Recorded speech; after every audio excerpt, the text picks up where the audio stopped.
Hey, it's NPR's Book of the Day. I'm Andrew Limbong.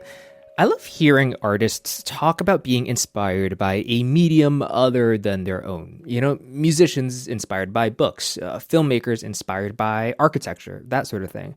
On the pod today, Karen Russell, the writer of the hit 2011 novel Swamplandia, talks about being inspired by photography. Her new novel, The Antidote, takes place during the Dust Bowl crisis in America.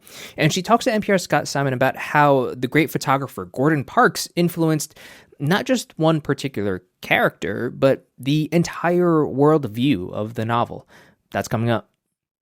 This message comes from Sony Pictures Classics, presenting The Penguin Lessons, a new comedy starring Steve Coogan as a teacher whose life is upended after he rescues a penguin from an oil-slicked beach. Starts March 28th, only in theaters.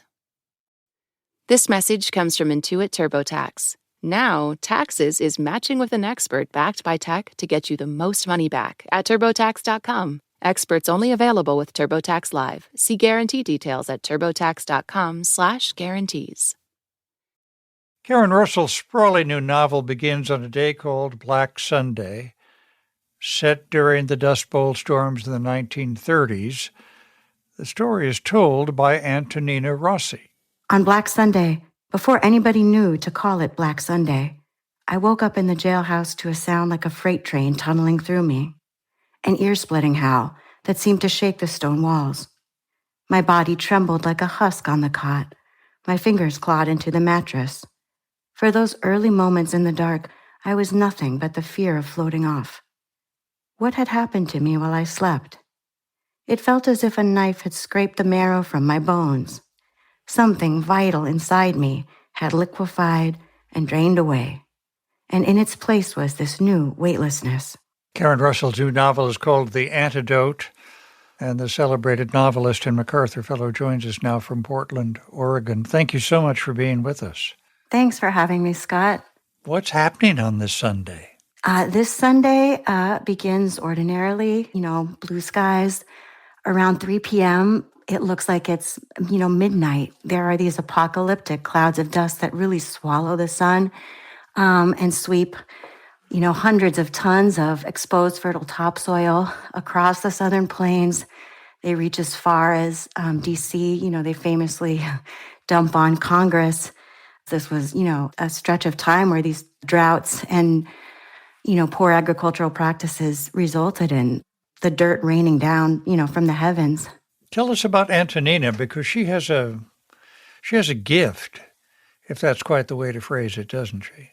She does. Antonina was sort of the beginning of this novel for me. I got an image when I was finishing my first novel, quite a long time ago now, of a woman holding an ear horn. They look sort of like gramophone horns, these antique hearing aids, while a man was whispering a secret to her and sort of leaving his consciousness and entering her body. So she has a gift for sort of swallowing the past and holding it in storage for people. Her baby was taken from her at a home for unwed mothers. And this loss, and in this novel, it sort of dynamites a space inside her that she is renting out as storage for the memories that people can't stand to remember or bear to forget. She puts them in a vault of her subconscious, doesn't she? Yes, exactly. They're sort of beyond the waterline of her waking consciousness. She herself doesn't even know, what these people are whispering to her. And they can come and make withdrawals too. They read their deposit slip backwards and it leaves her and re-enters them. But she says, just like a vault, she doesn't know what she contains. On the Black Sunday reference, she sort of wakes up in that jailhouse to that terrible weightlessness. Everything she's stored for this town for 15 years has been whisked out of her body. There's a photographer who's dispatched to capture the crisis. Her camera has what I'll call a special sight. There's a photographer. She's not, she's fictional. Her name is Cleo Alfrey, and she's sent really to document rural poverty. And with this camera that has special sight, she starts to take pictures that feel inexplicable of things that seem to be happening on a piece of ground, maybe yesterday, maybe 500 years in the past, maybe in some hypothetical future. Her photographs disclose the fact that people were there before people we call immigrants ever got there. Yes. So some of the photographs are showing that long before Europeans come to this region, There are other communities, the dozens of Native nations that have been successfully living on and with this prairie ecosystem for millennia. And so some of what she's seeing is sort of a past world of flourishing. And then she's also sort of able to conjure both hell worlds, but also, blue skies, places where buffalo are kind of migrating out of the past and into the future. And that felt important to me. One of the inspirations for Cleo's character, I learned a lot from Gordon Parks and his books. Gordon Parks, the great photographer, yes. He said two things that really struck me. And one was, I saw that the camera could be a weapon against poverty, against racism, against all sorts of social wrongs. I knew at that point I had to have a camera. And I found myself with this particular camera with its unique long range.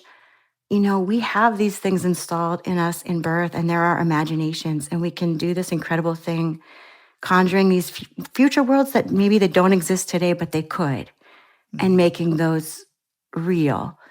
And right now, I think it's really easy for a lot of us to extrapolate from what's happening today to a really bleak vision of tomorrow.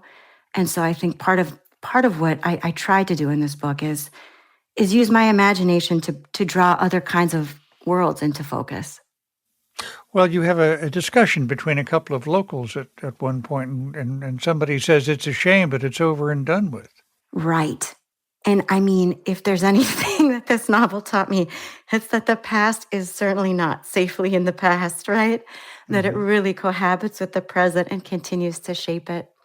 And I really wanted, as I mentioned, to try to envision a future that was not apocalyptic, right? A future world that felt more just and more peaceful, with shared abundance for all. And to do that, I think we can't do that unless we return to our nation's history and try to reckon with it.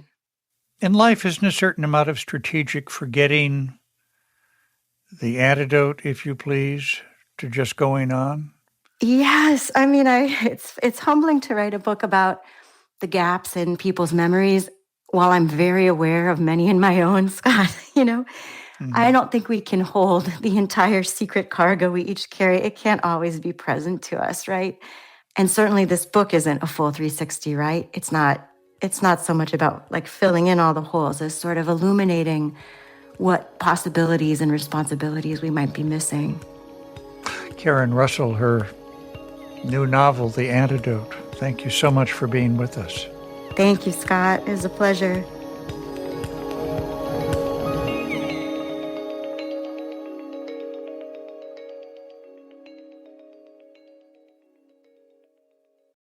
This message comes from Schwab. At Schwab, how you invest is your choice, not theirs. That's why when it comes to managing your wealth, Schwab gives you more choices. You can invest and trade on your own. Plus, get advice and more comprehensive wealth solutions to help meet your unique needs. With award-winning service, low costs, and transparent advice, you can manage your wealth your way at Schwab. Visit schwab.com to learn more. This message comes from Homes.com. The right agent can make or break your home search. That's why Homes.com provides an agent directory that details each agent's experience, so you can find the right one and ultimately the right home. Homes.com. We've done your homework.